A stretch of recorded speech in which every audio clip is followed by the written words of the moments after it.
Barr, Luisiana, 14 de abril de 1931. La mañana después de la peor tormenta en casi una década, el pueblo despertó con el sonido del agua goteando en los saleros, el olor a tierra húmeda y el crujir de los escalones rotos de los porches. Los escombros yacían esparcidos por Cypress Row. Las macetas estaban destrozadas, las vallas se inclinaban como borrachos y los jardines se habían convertido en un lodazal. Era una mañana tranquila y húmeda, de esas que hacen que la gente se mueva más despacio, parpadee más y busque en el cielo otra señal de lluvia. Fue entonces cuando lo vieron. Llegó caminando descalzo por el sendero este un desconocido, un hombre de unos 33 años, de piel oscura, delgado pero robusto, con un sombrero ancho calado y una pala a la espalda como si fuera un rifle de soldado. Detrás de él avanzaba una carretilla de madera que chirriaba y que no contenía nada más que un rastrillo oxidado, unas tijeras y una manta enrollada. Nadie vio de dónde había salido. Nadie le preguntó.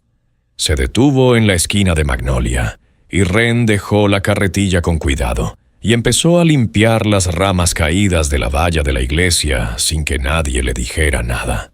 Al mediodía, media calle hablaba de él.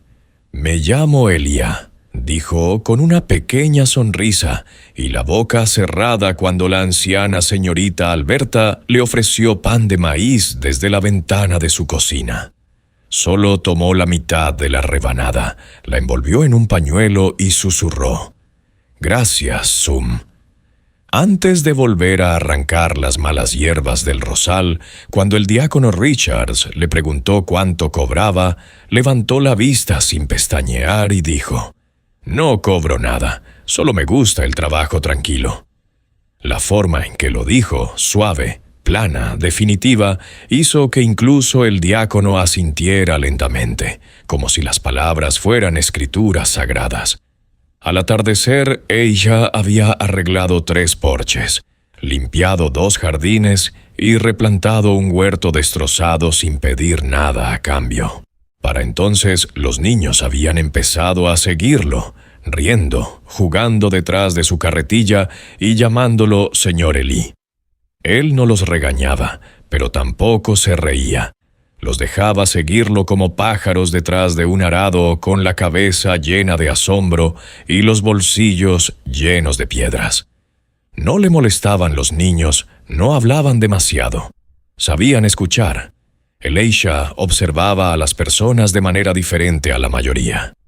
Mientras otros buscaban la amabilidad o el carácter, él escuchaba otra cosa, el volumen. Se fijaba en las voces que se elevaban demasiado rápido, las que rompían la calma como una navaja. Así fue como vio por primera vez a la señorita Clarín, una mujer alta de unos 50 años, con una boca que chasqueaba como una toalla mojada y una voz que nunca bajaba del tono de regaño. Gritó al repartidor de periódicos por arrugarle la gaceta. Cerró la puerta mosquitera con tanta fuerza que acalló a los grillos. Él la observaba desde el otro lado de la calle mientras podaba las hortensias de la señorita Alberta. No parecía enfadado, solo pensativo, concentrado, como un hombre que lee una receta complicada. Mientras Clarín pasaba pisando fuerte junto a un parterre de lirios, sin siquiera fijarse en ellos, Elijah se secó el sudor de la frente y susurró a la tierra: «Hay voces que no están destinadas a durar». Esa noche durmió en la vieja choa que había detrás de la iglesia. El reverendo Moore se la había ofrecido después de ver cómo Elijah había reparado los escalones rotos sin que nadie se lo pidiera. La cabaña no tenía electricidad, solo una cama plegable, una foto de un pozo de agua y una mesa de madera donde Elijah dejó un cuaderno de cuero descolorido. Lo abrió por una página en blanco. No había fecha ni título, solo una línea escrita con una letra cursiva, cuidadosa y perfecta. Belmarrey, 4 voces, sigo escuchando. A la mañana siguiente, el pueblo amaneció con los setos recortados, las aceras recién barridas y una comodidad tácita. Era como si la propia naturaleza se hubiera calmado. La señorita Alberta dijo que no había dormido tan tranquila en años. Incluso los perros parecían más tranquilos. Elly iba de casa en casa con silenciosa eficiencia, con la cabeza gacha y las herramientas afiladas. Nunca llamaba a la puerta, nunca interrumpía. Esperaba a que la gente le pidiera ayuda y siempre lo hacían. «Señor, ¿puede ayudarme con el jardín? Elijah, ¿podrías cavar una zanja junto a la valla? Elijah, ¿te importaría echar un vistazo a estas raíces?» Él sonreía amablemente y siempre respondía lo mismo, con mucho gusto. Pero cada tarea tenía un propósito. Cada agujero que cavaba estaba medido con intención. Cada camino que trazaba estaba calculado. No solo estaba trabajando, estaba explorando, estudiando, eligiendo. La tierra le hablaba de una forma que los habitantes del pueblo nunca podrían. Le decía dónde estaba más blanda, dónde guardaba secretos, donde había gusanos suficientes para limpiar lo que había debajo. Al tercer día, Elijah había contado 7 voces que no le gustaban. No eran personas, eran voces. Voces fuertes, amargas, jactanciosas y afiladas, que rompían el silencio y contaminaban el aire. Por la noche las anotó todas en su cuaderno, sin apellidos, sin direcciones, solo descripciones. Hombre alto, casa de la esquina, voz ronca, mujer con broche de oro, risa demasiado aguda. Y luego rodeó con un círculo clarín, demasiado ruidosa para dormir, demasiado amarga para florecer. No los odiaba. No sentía nada parecido a la rabia. Elijah nunca mataba por ira. Era un desperdicio, ¿no? Él creía que la tierra quería paz, y la paz venía del silencio. Un verdadero jardinero no arrancaba las malas hierbas con violencia. Las quitaba con cuidado para que el jardín pudiera volver a respirar. Así era como él veía el mundo. Y mientras estaba arrodillado en el patio trasero de la señorita Alberta, plantando jazmines, con un suave tarareo en la garganta y la voz de clarín ladrando en algún lugar de la calle, Elijah sonrió para sí mismo. La tormenta había pasado, el suelo aún estaba húmedo y el jardín estaba listo. A la mañana siguiente de que Ella rodease su nombre en su cuaderno, Vélez se despertó con su ritmo habitual, lento, bañado por el sol y con un ligero aroma a rocío y madera quemada. El pueblo aún se estaba recuperando de la tormenta, aún agradecido al hombre silencioso que había llegado sin nombre y había devuelto el orden al caos. Pero mientras los vecinos se dedicaban a sus tareas y a los cotilleos, él se movía con determinación. Algo se había instalado en él. La voz de la señorita Clarence Dupré se había metido en su cabeza como un enjambre de avispas, y por mucho que tarare para ahogarla, no conseguía sacársela. Aquella mañana había vuelto a gritar tan fuerte que había hecho vibrar las ventanas de los vecinos. Había gritado a una niña que había tirado un tarro. Había gritado al gato por mí. Había gritado al viento por tirar al suelo la ropa limpia que había tendido. Elly lo oyó todo desde el otro lado de la calle, mientras barría los escalones de la iglesia. Ella no sabía que él la estaba escuchando, pero él siempre lo hacía. Ella no creía en la ira. La ira era ruido. La ira era rápida. Lo que él hacía requería quietud, requería atención. Así que mientras otros respondían con furia, él respondía con silencio. Ese día estudió la casa de la señorita Clarence desde la distancia. No a la mujer, todavía no, sino al suelo. Esperó hasta el anochecer, cuando la humedad se enroscó alrededor de su cuerpo como una segunda piel y se deslizó por el callejón junto a su jardín, moviéndose como la niebla. No entró en propiedad privada. Observó. Observó donde caían las sombras más largas, donde las malas hierbas se aferraban a la valla, donde el sol apenas besaba el suelo. Recorrió el borde de la valla trasera como un cartógrafo que dibuja un mapa, anotando qué esquina se hundía más, donde se rompían fácilmente las raíces, donde el suelo olía a podredumbre. Eligió la esquina más a la izquierda, justo después del barril de lluvia, junto al bebedero oxidado para pájaros que ella no había usado en años. Estaba a la sombra, olvidada y perfectamente alineada con la ventana de la cocina, pero lo suficientemente lejos como para escapar de su vista serviría. Elijah regresó esa noche con su pala y su pequeño saco de abono. No era mucho, solo lo necesario. No necesitaba linternas ni luz. Sus manos conocían los movimientos. No llevaba guantes. La tierra acogió su piel desnuda. Cavó lentamente, no como un hombre con prisa, sino como alguien que intenta que la tierra le revele un secreto. La pala se deslizaba suave y profundamente, susurrando con cada golpe.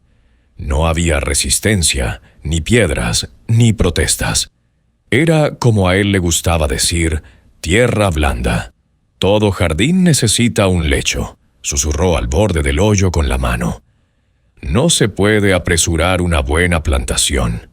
Con cada capa que quitaba, cubría la base con trozos de mantillo, no del tipo afilado de los almacenes de madera, sino de su propia mezcla. Hojas secas, cenizas, pozos de café y pétalos triturados. El aroma era extrañamente cálido, ligeramente dulce. Creía que suavizaba la transición. Ella no se limitaba a enterrar a sus elegidos, los acunaba. Creía en la suavidad, el respeto, la rendición. Cuanto más ruidosa había sido la vida de alguien, más suave debía ser su final. De lo contrario, las raíces se ahogarían. De lo contrario, las flores se quemarían en las puntas. A medianoche, el hoyo estaba listo a la altura de la cintura, lo suficientemente ancho para un cuerpo encogido, lo suficientemente profundo para desaparecer. Se sentó junto a él por un momento, respirando por la nariz, escuchando. No escuchaba los sonidos, sino la quietud. El aire de aquel patio ya no vibraba con las órdenes ladradas de la señorita Claren. Reinaba el silencio. Incluso el viento se había calmado. Ella cerró los ojos e imaginó la cama llena, no de carne, sino de paz. Con el último aliento retenido bajo la tierra húmeda, con el silencio que amaba más que a nada en el mundo, él regresó a la mañana siguiente con una nueva tarea del diácono: limpiar las enredaderas de la puerta del cementerio.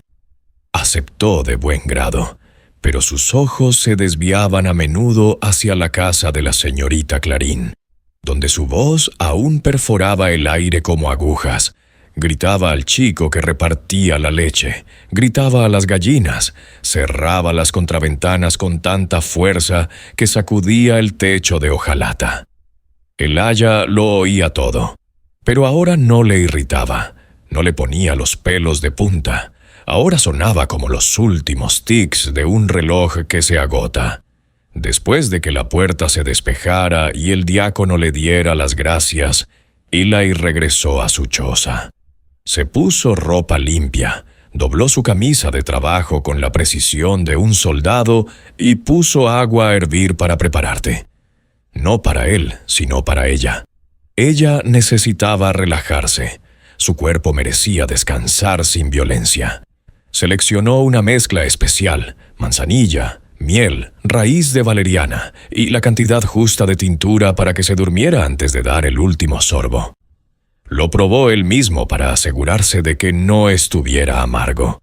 El amargor lo estropeaba todo. Esa tarde, justo antes del anochecer, Elisha pasó por delante de su casa con su carretilla. Como era de esperar, la señorita Clarín estaba fuera tratando de arrastrar un enrejado podrido de su huerto. Se enganchó en una raíz. Ella maldijo en voz alta. «Tú», dijo señalándolo con 2 dedos, Ela, o como te llames, ¿quieres trabajo? Ayúdame con esta cosa. Él sonrió y asintió suavemente con mucho gusto. Ella lo llevó a la parte de atrás, quejándose del daño causado por la tormenta de los chicos inútiles que no habían aparecido para ayudar, del gato que le había arañado las cortinas. Él asintió, respondiendo solo cuando era necesario. Entonces, con un timing perfecto, le ofreció el té. Trajo uno para él, pero así estaba mejor, caliente, ayudaba a combatir el calor. Ella lo tomó sin darle las gracias, dio un sorbo y volvió a beber. Él se acercó al enrejado fingiendo luchar con la raíz, mientras ella murmuraba sentada en su silla.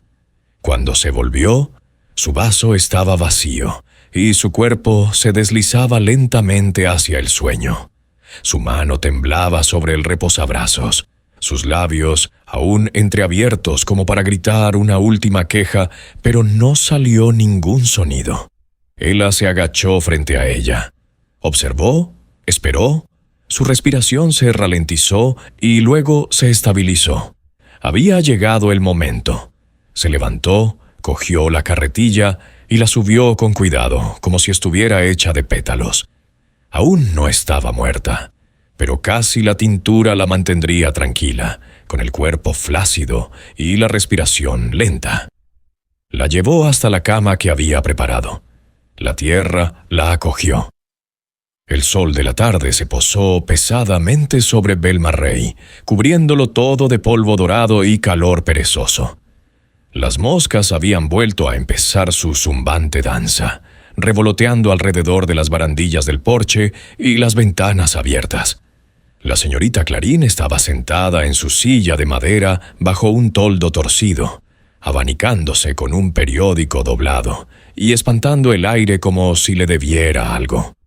El sudor oscurecía la tela bajo sus brazos y no había dejado de refunfuñar desde el amanecer.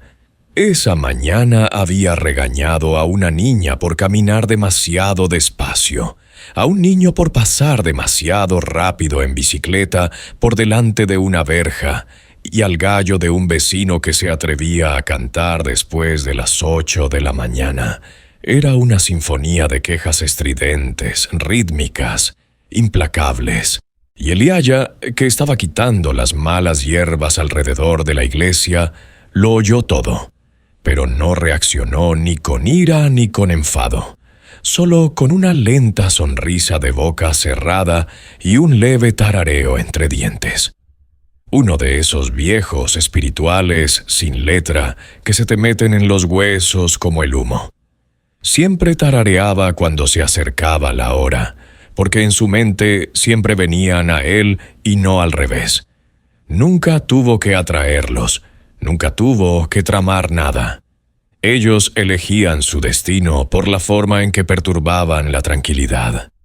Era como si los ruidos lo llamaran sin saberlo.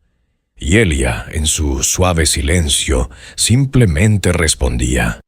A última hora de la tarde llegó el momento. Justo cuando empujaba la carretilla por la puerta principal de Clarín, ella lo llamó en voz alta, con tono severo y un deje de superioridad. «Tú, chico del jardín, ayúdame con este maldito arbusto. Tiene espinas como cuchillos y raíces más gruesas que el infierno». Señalaba la camelia moribunda que se inclinaba hacia un lado desde la última tormenta. Su voz atravesó el aire como una palanca en una vidriera. Él se detuvo, no se inmutó, no levantó la vista inmediatamente, simplemente volvió los ojos hacia el porche y se encontró con la mirada de ella con la misma expresión impasible. «Estaré encantado», dijo en voz baja, casi con reverencia. Ella hizo un gesto con la mano, un movimiento despectivo, y se levantó de su asiento tambaleándose ligeramente sobre un pie. Ya era hora de que alguien hiciera algo útil por aquí. Él la siguió por el lateral de la casa, donde el jardín estaba enmarañado por el abandono. El enrejado se había derrumbado. Las enredaderas se habían enroscado como manos viejas alrededor del marco, y el arbusto de camelias parecía haber librado una guerra y perdido. Lalo observó en silencio, imaginando ya desde qué ángulo caería ella, cómo la abrazaría la tierra. Pero antes había un paso, siempre había un paso antes de eso. Mientras Clarín comenzaba a señalar dónde cavar, con la voz monótona como una fotografía agrietada, Eliaya metió la mano en la bolsa de tela que había en el fondo de la carretilla y sacó un pequeño termo y una taza de hojalata. Vertió con cuidado, sin derramar ni una gota. El líquido era de un color ámbar intenso, fragante y suave. Manzanilla y raíz de baliano para conciliar el sueño, miel para dar calor y la cantidad justa de tintura. Medida con un gotero de madera, nunca de metal, para calmar los nervios sin detener la respiración demasiado pronto. «He traído té», dijo con naturalidad, sin mirarla. «He estado trabajando todo el día. Ayuda a que el calor no se te suba a la cabeza». Ella se volvió con una mirada escéptica. «¿Es dulce?» «Sí». Ella tomó la taza sin dudarlo y se sentó en la silla del porche que había arrastrado antes a la sombra. Dio un sorbo, gruñó y volvió a beber. «Le vendría bien un poco más de azúcar», murmuró. Pero el tercer sorbo más rápido y el cuarto. Él le dio la espalda, se arrodilló junto al arbusto y fingió luchar con una raíz rebelde. No miró, no hacía falta. El ritmo era siempre el mismo. Primero venía el suspiro, luego el aflojeo del agarre de la taza, y a continuación la mirada perdida en la nada. Sabía exactamente en qué momento empezaba a hacer efecto. Cuando su voz se detenía a mitad de la frase, ese era el momento en que florecía el silencio. Ella murmuró algo incoherente. La taza se le resbaló de la mano y rebotó suavemente en el suelo del porche. Ella se volvió entonces, levantándose lentamente.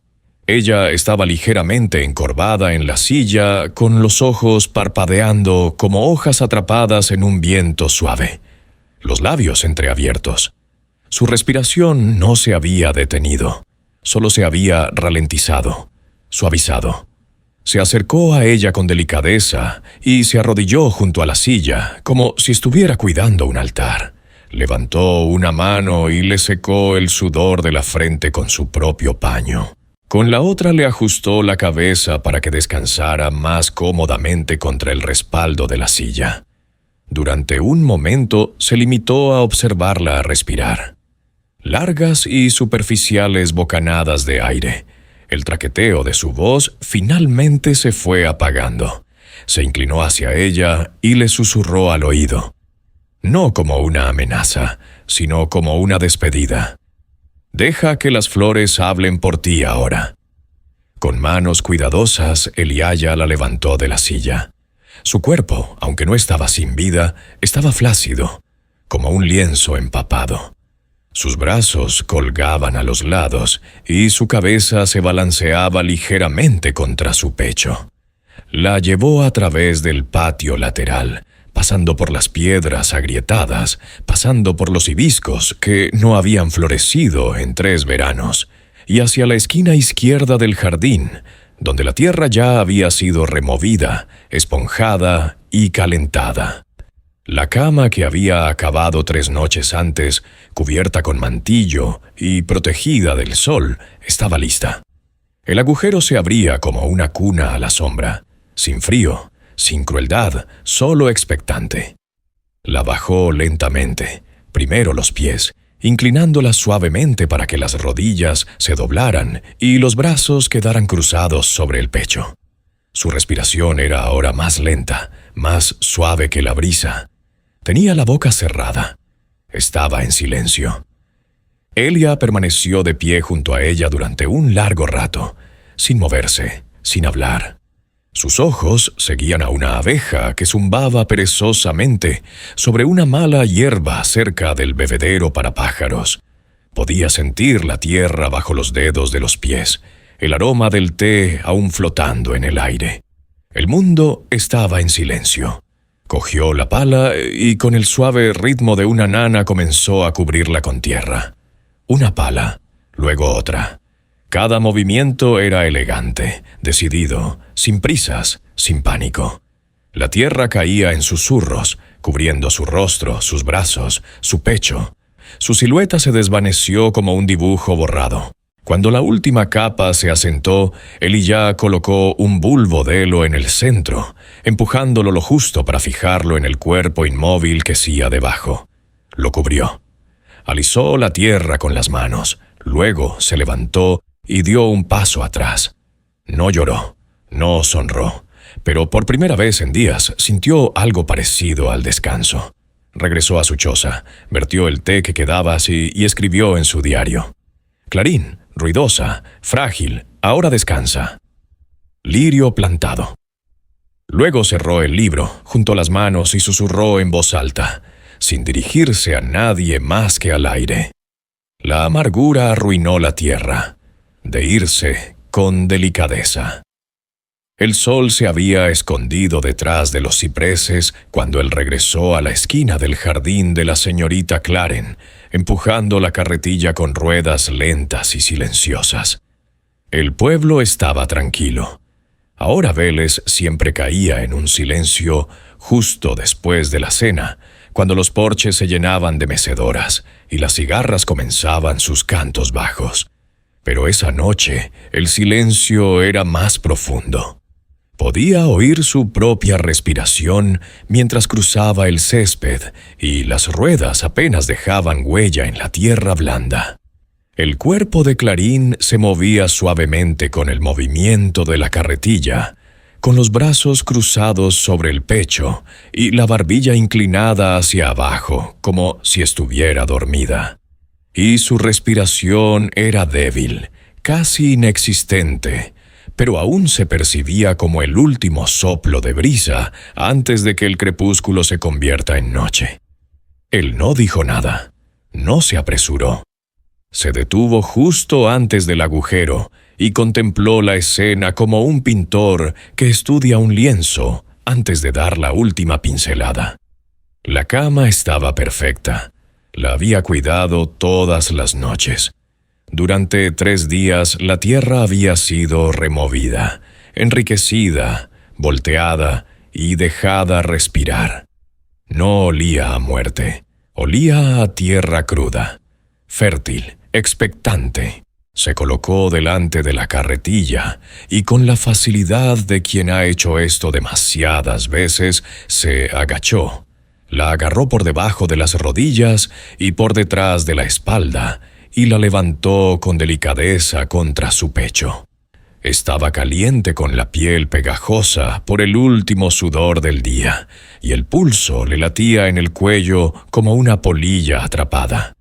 No escapó ningún sonido de sus labios, ni un solo gesto de resistencia. El té había hecho su trabajo. Eli caminó con cuidado hacia la tumba. El jardín a su alrededor, magnolias secas, enredaderas, menta marchita, parecía inclinarse a su paso. Tenía cuidado de no arrastrar los pies de ella, de no dejar que su cabeza golpeara su hombro. Su reverencia era total, como un sacerdote llevaría una reliquia sagrada. Como una madre llevaría a un niño por una casa llena de gente dormida, la bajó lentamente a la cama. Primero las rodillas, dejándola deslizar suavemente en el hoyo. La tierra la acunó. No se desplomó, se acomodó. Él se agachó a su lado y comenzó los preparativos. Le quitó una hoja de la clavícula, le enderezó los brazos sobre el pecho y le levantó ligeramente la barbilla para que la garganta quedara alineada con el horizonte. Sus dedos, ásperos por el trabajo, se movían como si estuviera vistiendo a una novia para el entierro. No era una mujer que había reprendido a extraños. No era una voz que había cortado el aire durante demasiado tiempo. Ahora no pensaba en esas cosas. Su voz se había apagado. Solo quedaba su cuerpo. Y ese cuerpo era para él tierra a punto de convertirse en sagrada. Metió la mano en la bolsa de lona que colgaba de su cinturón y sacó 3 objetos: un paño doblado, una pizca de ceniza de rosa y un bulbo pequeño, pálido, con venas como el dorso de la mano de una anciana. Le dio unos toques en la frente con el paño, limpiándole los últimos restos de sudor. Luego, con dedos lentos, espolvoreó las cenizas a lo largo de la línea del cabello, murmurando una frase en voz baja. No eran palabras en particular, ni en inglés, ni en ningún idioma con gramática o vocales, solo sonidos, un zumbido, un ritmo que vibraba en su garganta y se transmitía a la tierra. Mientras tarareaba, cerró los ojos y por un momento lo sintió, la quietud que lo rodeaba. Luego tomó la pala. La primera pala de tierra no hizo ningún ruido al caer. Aterrizó suavemente sobre sus rodillas, deslizándose entre los pliegues de su falda. La segunda pala le cubrió las manos. Hizo una pausa después de la tercera y dejó que el silencio se instalara de nuevo. Una pala, un tarareo, otra pala, otra respiración. Cada movimiento era deliberado. Cada respiración que ella tomaba era más silenciosa que la anterior. La tierra comenzó a reclamarla, no con violencia, sino como un abrazo. Su pecho subía y bajaba tan débilmente ahora que podría haberse confundido con el movimiento de una hoja al viento. Cuando llegó a su clavícula, ella había dejado de moverse. La no reaccionó. Alisó la siguiente capa de tierra sobre su cuello y su rostro con cuidado de apisonarla lo justo para cerrar el espacio, sin ser brusco, sin presionar demasiado. Cuando terminó, dio un paso atrás, se limpió las manos en los pantalones y miró la tumba recién sellada. La luna estaba saliendo y su luz plateada se derramaba sobre la tierra. En ese momento el jardín parecía completo, en equilibrio. Por primera vez en días el aire no temblaba con la voz de Claren. El jardín no parecía opresivo ni estrangulado. Respiraba como una herida que por fin se había cerrado. Él se sentó con las piernas cruzadas junto a la tumba, con los brazos apoyados en las rodillas, no en señal de duelo ni de agotamiento, sino en silenciosa reverencia, como si estuviera esperando oír algo que solo él podía entender. No encendió una vela, no rezó, no lloró, simplemente observaba la tierra como si esperara que surgiera algo. Después de unos minutos, metió la mano en la bolsa y sacó el bulbo del lirio. Presionó con el pulgar la tierra en el centro del montículo y cavó un hoyo poco profundo. Plantó el bulbo con cuidado, lo cubrió con una fina capa de tierra y luego vertió unos sorbos de agua de lluvia de un frasco sobre él. La tierra lo absorbió inmediatamente. Ella alimentó la tierra con ruido. Susurró casi para sí mismo. Ahora la alimenta en silencio. Las cigarras habían dejado de cantar, la brisa soplaba entre los setos y desde algún lugar profundo dentro de la tierra, él creyó oír un sonido muy débil.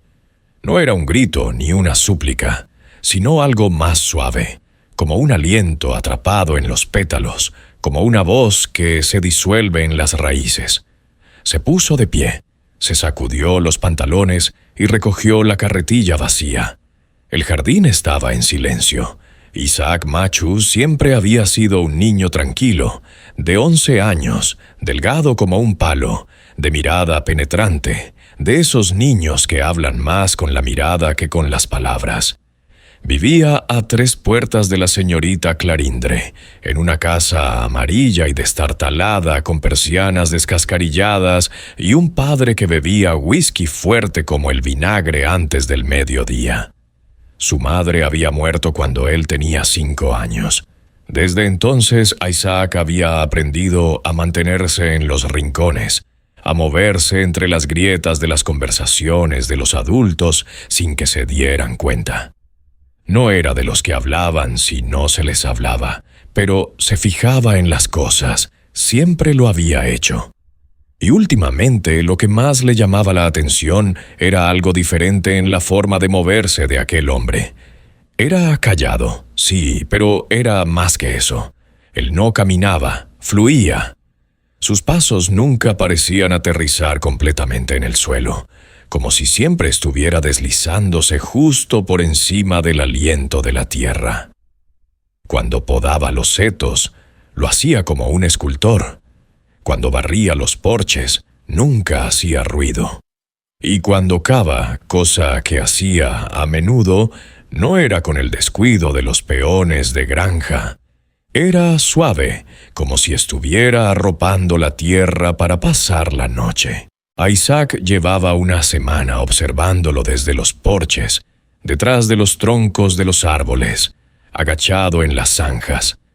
Había visto a Ela moverse por el pueblo con un ritmo que nunca cambiaba, siempre empujando la misma carretilla, siempre con esa bolsa raída, siempre tarareando esas extrañas melodías sin letra que se te pegaban a las costillas como la melaza.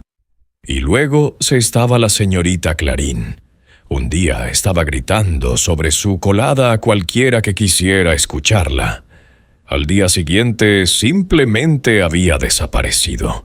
La gente decía que se había ido a casa de su prima en Baton Rouge, pero Isaac había visto la mecedora de su porche todavía balanceándose esa noche. La taza de té que Ela le había dado seguía sobre la barandilla. Su gato maulló en la puerta durante 3 días antes de darse por vencido y marcharse. En el pueblo no se hablaba mucho del tema. Belare tenía una larga tradición de dejar que las desapariciones se hundieran en el olvido, sin indagar demasiado. La gente iba y venía constantemente, especialmente los desagradables. Pero Isaac no estaba satisfecho. Y los niños, a pesar de lo que creen los adultos, saben cuando algo no va bien.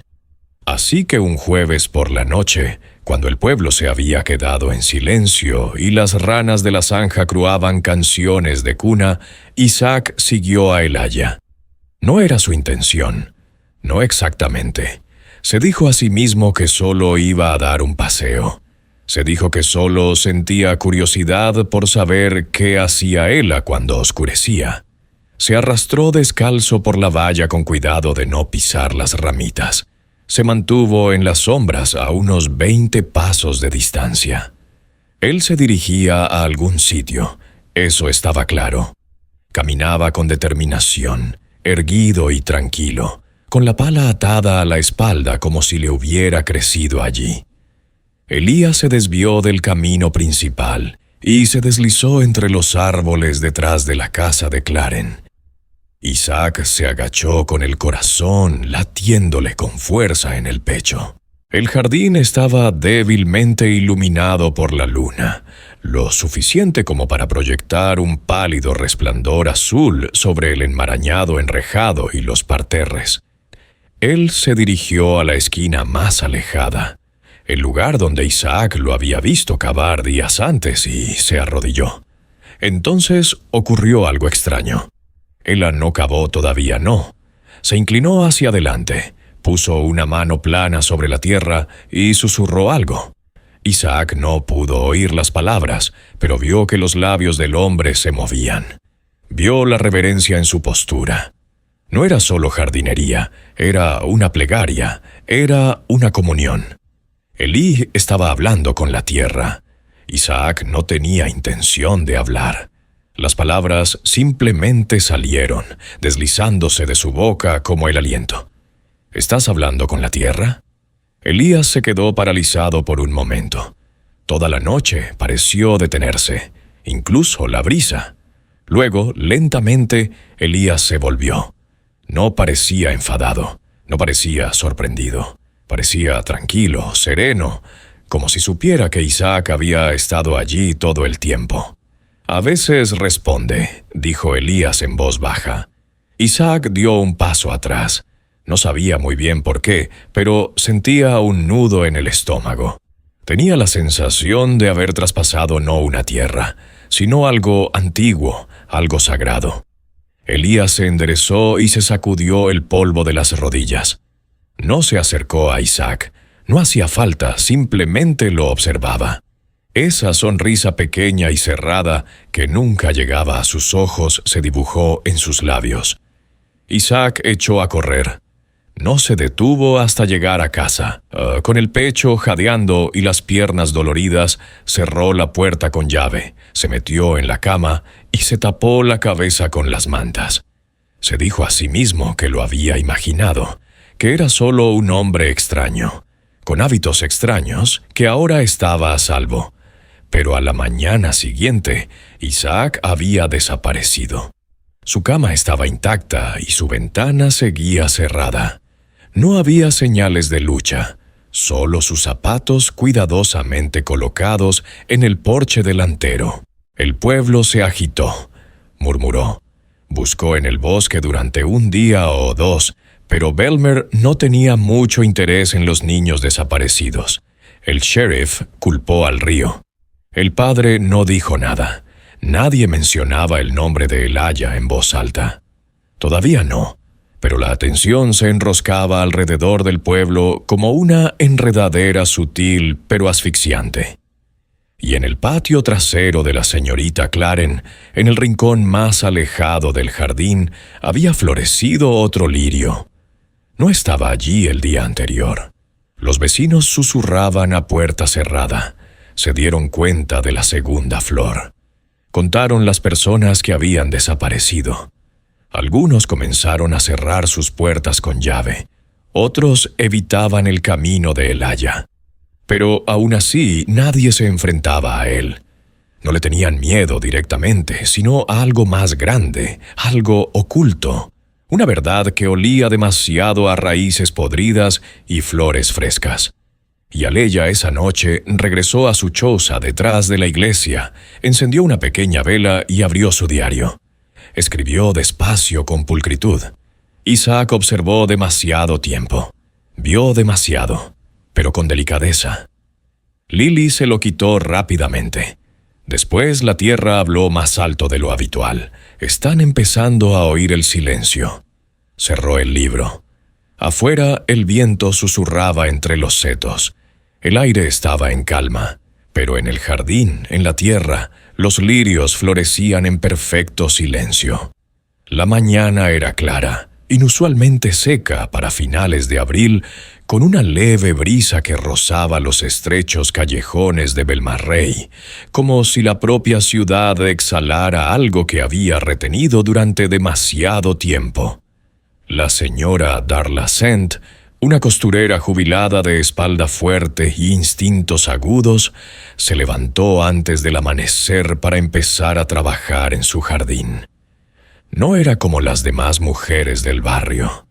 Darla no cotilleaba, no se asustaba con los truenos y no sonreía a menos que lo sintiera de verdad. Había visto cómo la casa de Claren quedaba en silencio. Había visto florecer los lirios en su patio trasero, sin ver nunca volver a Clarín, y ahora otra flor florecía donde el joven Isaac solía perseguir ranas. Había mantenido la boca cerrada, pero los ojos bien abiertos. Aquella mañana se agachó junto a la hilera de cebollas detrás de su cobertizo con las manos envueltas en guantes de arpillera, cavando lentamente en la tierra. Siempre había trabajado su tierra ella misma. Nunca había aceptado la ayuda de Elijah, ni siquiera cuando él se la ofrecía. Había algo en él que siempre le había puesto los pelos de punta, aunque no sabía decir qué era. No le gustaba que nunca apareciera sorprendido ni que tarare mientras trabajaba la tierra, como si ésta pudiera responderle. Aún así, el pueblo había caído bajo su hechizo como las abejas al jarabe, y Darla, como siempre, se había mantenido al margen observando. La paleta golpeó algo duro. No era una piedra, sino un clic hueco metálico. Se detuvo. Frunció el ceño, apartó la tierra con dedos cuidadosos y descubrió una caja de hojalata oxidada del tamaño aproximado de una Biblia. Los bordes estaban desgastados como si la hubieran manejado a menudo, pero estaba enterrada a una profundidad de al menos 25 centímetros. No recordaba haber puesto nada allí. Nadie más que ella trabajaba esa tierra. Limpió la superficie con el guante, con el corazón latiendo lento y fuerte. La tapa crujió cuando la abrió. Dentro había un trozo de tela de arpillera doblado y debajo un delgado diario en cuaderno en cuero negro, bien cuidado, del tipo que podría llevar un banquero o un funerario. Lo sacó con los dedos temblorosos. La primera página estaba en blanco, las dos siguientes también, pero en la tercera comenzaba la letra cursiva, nítida, perfecta, sin prisas, mesurada, como la de alguien que comprendía el peso de las palabras. Al principio parecía una lista sin fechas, sin lugares, solo nombres y comentarios al lado. Registerco necesitaba suavizarse. Tardó más en suir. Isaac observaba demasiado joven para enterrar, pero demasiado ruidoso para marcharse. Clarín, voz orgullosa. Lily floreció rápido. El silencio se instaló rápidamente. La mano de la señora Dar se congeló. Se le secó la boca. Pasó más páginas. Cada página solo tenía unas pocas entradas, pero cada nombre, cada línea, era alguien del barrio. Algunos habían desaparecido. Otros seguían por allí, pero todos tenían algo en común. Habían sido ruidos. Darla recordaba a Regis gritando a su mujer a través de la ventana, a Isaac silbando y cantando en el callejón. A Clarín, bueno, todo el mundo recordaba a Clarín. Pasó a la última página y allí estaba escrito con la misma letra precisa y con tinta que parecía más reciente que el resto. Darla todavía no, pero si vuelve a gritar, se le paró el corazón. El diario cayó de sus dedos al regazo. Por primera vez en años se le hizo un nudo en la garganta. Miró hacia la valla trasera. No había nada más que unas cuantas enredaderas de calabaza y las huellas de helas, aún frescas por el rocío de la mañana. Había pasado por allí menos de 20 minutos antes, sonriendo con su habitual gesto de asentimiento, rastrillando la calle sin hacer ruido. En ese momento, la señora Darla Sensi tomó una decisión. No entró en pánico, no gritó, recogió en silencio el diario, volvió a enterrar la caja de hojalata, no donde la había encontrado, sino más profundamente, cerca de las raíces de su naranjo, y regresó a la casa. Cerró la puerta con llave, corrió las cortinas y comenzó a hacer las maletas. No dejó ninguna nota. No se lo dijo al sheriff. Sabía que no debía hacerlo. Algunos pueblos no necesitaban pruebas para justificar el silencio. Creía que algunos males crecían mejor cuando se les molestaba, y ella lo había molestado. Al caer la noche, su casa estaba a oscuras, desaparecida. Y por la mañana, Eliaya estaba de pie en el borde de su patio, ahora vacío, con un rastrillo en la mano, mirando la tierra cerca del naranjo con ojos indescifrables. No llamó a la puerta, no la llamó por su nombre, simplemente se quedó mirando durante un largo rato, lo suficiente para saber que algo había cambiado. Luego se dio la vuelta lentamente y se alejó. Esa misma semana, otros 3 vecinos notaron cosas extrañas. La señora Lucía, que siempre había pensado que era un joven muy agradable, de repente se dio cuenta de que no recordaba haberlo visto con Clarín. El señor Fulton juró que había oído una voz bajo los lirios cuando se agachó para regar sus begonias, como un suspiro profundo y amortiguado que provenía de debajo de la tierra. El barbero del pueblo, que nunca hablaba mucho, mencionó una noche en el bar que había visto a Elía acabando en el mismo jardín 3 noches seguidas, a pesar de que el jardín ya estaba terminado. Comenzaron los rumores, no en voz alta ni durante el día, sino a puerta cerrada bajo las luces del porche en voz baja. Una mujer desaparecida, un niño desaparecido, otro lirio, luego otro, siempre en jardines en los que él había trabajado, siempre en los lugares donde el ruido había sido más intenso.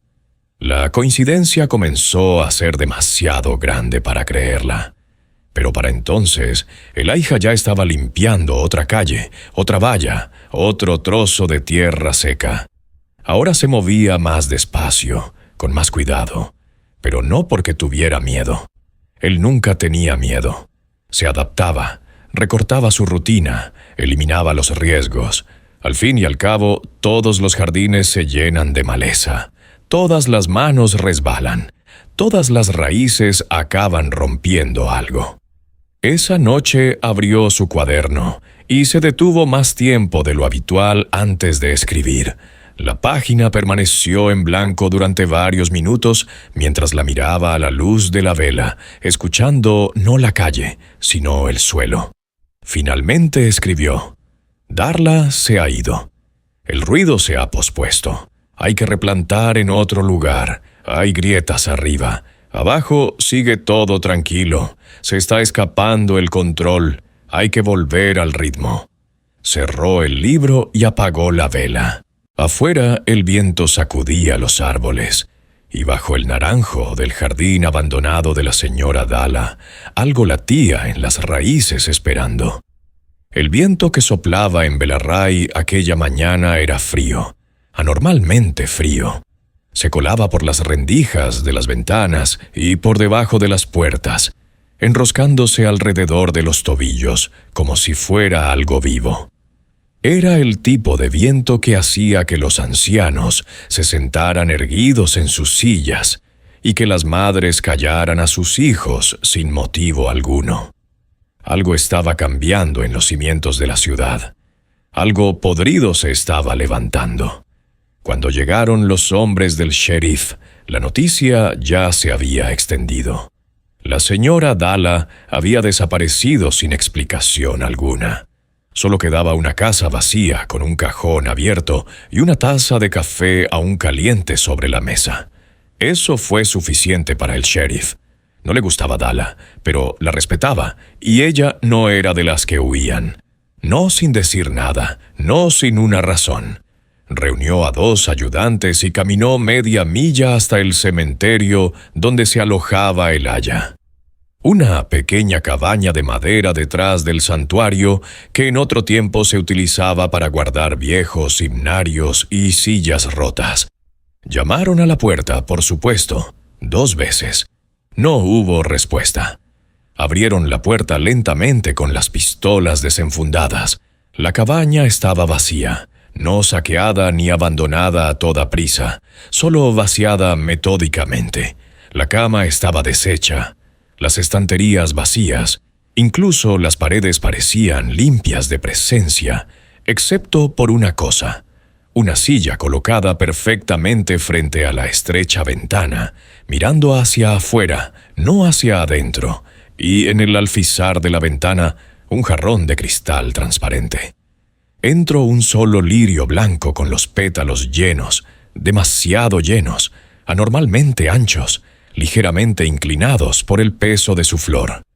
En la base, el agua estaba teñida de marrón. La tierra se adhería al cristal como huellas dactilares, pero no había olor, ni a podredumbre ni a dulzura, solo silencio. Debajo de la silla, una tenue silueta en el polvo indicaba dónde habían estado las botas de Elijah. Se había sentado allí, había esperado, observado y luego se había ido. Se había ido como un susurro en una habitación llena de gente. El sheriff se quedó mirando la flor durante un largo rato antes de hablar. «Llévenla con nosotros», murmuró. Pero nadie se movió. Afuera el pueblo ya estaba excavando. Los vecinos en silencio y con los ojos muy abiertos comenzaron a remover sus jardines, algunos con manos temblorosas, otros con solemne determinación. Las palas chocaban contra las raíces, los rastrillos arañaban los parterres. Lo que comenzó como una investigación cautelosa, pronto se convirtió en una excavación frenética. Estaban hartos de esperar, hartos de fingir. Lo habían sentido durante semanas, quizá meses. Algo no estaba bien en la tierra, algo respiraba bajo sus casas, algo que Elijah había plantado a plena vista. En la casa de la señorita Claren cavaron junto al oxidado bebedero para pájaros. La tierra, a pesar de la estación seca, estaba blanda, demasiado blanda. Un golpe de pala, y el suelo se derrumbó con un pesado suspiro. En el interior, huesos pálidos, retorcidos, envueltos en lo que parecían enredaderas secas. Unas pulseras se aferraban a ellos, una aún con las iniciales CIA. Un niño gritó, un hombre cayó de rodillas. En la esquina del callejón, donde solía jugar Isaac, arrancaron otro lirio del suelo. Debajo encontraron una pequeña mandíbula. Los dientes de leche aún estaban intactos. Detrás de la iglesia, arrancaron de raíz un matorral de menta silvestre. Debajo había una vasija de barro escondida. Dentro había 4 dientes humanos limados por los bordes y envueltos en un paño. El paño tenía unas iniciales bordadas con hilo rojo, RG, Regis Godse. Desaparecidos desde la primavera en el jardín de la señora Lucía, encontraron algo mucho peor. Un trozo de madera con nombres tallados. No estaban rayados ni grabados toscamente, sino cuidadosamente quemados en la veta con algo caliente y estrecho. Isaac, Clarín, Regis, Eustas, Eloís y más. 11 nombres, cada uno enterrado donde la tierra había dado las flores más hermosas. En la base de la tabla se habían empezado a escribir nuevos nombres, Dala y otro a medio formar. Luke se desmayó. Un hombre se derrumbó en la carretera sollozando. Nunca escondió los cadáveres, jadeó, los cultivaba, ya no había dudas, solo vergüenza, solo horror, solo silencio. Los jardines que habían alabado, la belleza que habían admirado, el aroma de los lirios que se había extendido por las calles, todo había sido alimentado por los olvidados. Habían celebrado su trabajo, sonreído ante su quietud, le habían dejado rastrillar, plantar y podar sin preguntarle nunca qué era lo que realmente cuidaba. El sheriff ordenó que se excavara cada metro cuadrado que él había tocado.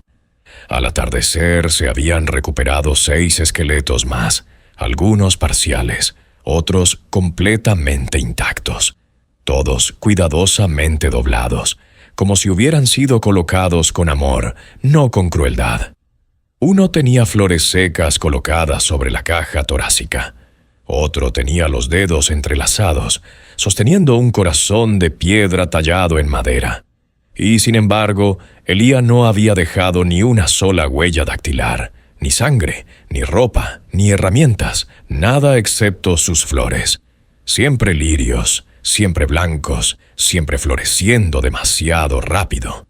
Al final de la semana, Belaray ya no era un pueblo, era un cementerio. Las vallas se hundían bajo el peso del dolor. El aire, antes lleno de zumbidos y pasos, se había vuelto pesado. Los niños se quedaban en casa. Las puertas permanecían cerradas con llave, incluso durante el día. Los vecinos ya no se saludaban al cruzarse. ¿Qué podían decir? Que lo habían visto rastrillar sus hojas, que le habían ofrecido té, que le habían elogiado sus flores. Todos de alguna manera lo habían dejado entrar. No se había escondido en las sombras, había trabajado bajo su sol, silbado en sus jardines, sonreído a sus hijos, plantado el silencio semilla a semilla. Y ahora las raíces de ese silencio recorrían cada césped, cada alma, cada aliento en Belaray. Habían desenterrado el horror, pero era demasiado tarde porque la tierra nunca miente, y algunas verdades, una vez sacadas a la superficie, nunca pueden volver a enterrarse. Pasaron los años, pero el nombre de Ela permaneció en Velaray como un humo que se negaba a desaparecer. El tiempo no borró el horror, solo lo enterró más profundamente bajo paredes recién pintadas y sonrisas educadas. Los jardines, que antes eran el orgullo de todos los hogares, cayeron en el abandono. Nadie tocaba la tierra. A los niños se les prohibía jugar cerca de los parterres. Los lirios, que antes eran tan queridos, ahora se temían. Se arrancaban al primer signo de floración, se quemaban en hogueras y se pisoteaban con botas temblorosas. Elía había desaparecido tan completamente que era como si la tierra misma se lo hubiera tragado. No había huellas, ni avistamientos, ni un susurro en el pueblo vecino, ni en el siguiente. Algunos creían que se había ahogado en el pantano. Otros creían que se había convertido en parte del suelo disuelto en las raíces como un nutriente fantasmal. Fuera cual fuera la verdad, nadie se atrevía a pronunciar su nombre completo. La gente se refería a él solo con fragmentos: el hombre del jardín, el callado, el jardinero. Aún así, las historias crecían como la mala hierba. En pueblos de todo el sur comenzaron a suceder cosas extrañas. Una familia de la Falette se despertó una mañana y encontró 5 lirios, floreciendo en círculo, donde el padre había estado cavando un canal de drenaje la semana anterior. Él juró que no había plantado nada. Esa misma semana perdió la voz por completo. Los médicos no encontraron ninguna causa. A la mañana siguiente, las flores habían desaparecido sin dejar rastro. En Opelousas, la esposa de un predicador estaba cuidando sus hierbas cuando su paleta golpeó algo duro. Excavó con cuidado y encontró un trozo de tela doblado que contenía un diente de niño y una sola línea escrita en un papel. Los más ruidos siempre duermen los últimos. Se mudó ese fin de semana dejando su casa, su congregación y todo lo que había conocido. Luego vino el incidente de Arnoldville, el que consolidó el legado de Elía en el folclore susurrado. Francine Leblanc era una viuda de unos 60 años que vivía sola en una casita blanca descolorida en una calle sin salida. Tenía la casa muy ordenada. No molestaba a sus vecinos y llevaba más de 3 años sin hacer jardinería. Una mañana, justo después del amanecer, salió y encontró un único lirio blanco creciendo en el centro de su jardín. No estaba allí el día anterior. El suelo estaba desnudo. Lo sabía porque lo había barrido ella misma después de que el viento esparciera las ramitas del nogal. Ahora la flor se erguía alta, con los pétalos abiertos y temblando ligeramente en el aire tranquilo. Su perro Molo se negaba a salir, ladraba, luego gemía y se tumbaba contra el marco de la puerta, con los ojos fijos en la flor. Cuando Francine se acercó, sintió un cosquilleo en la piel.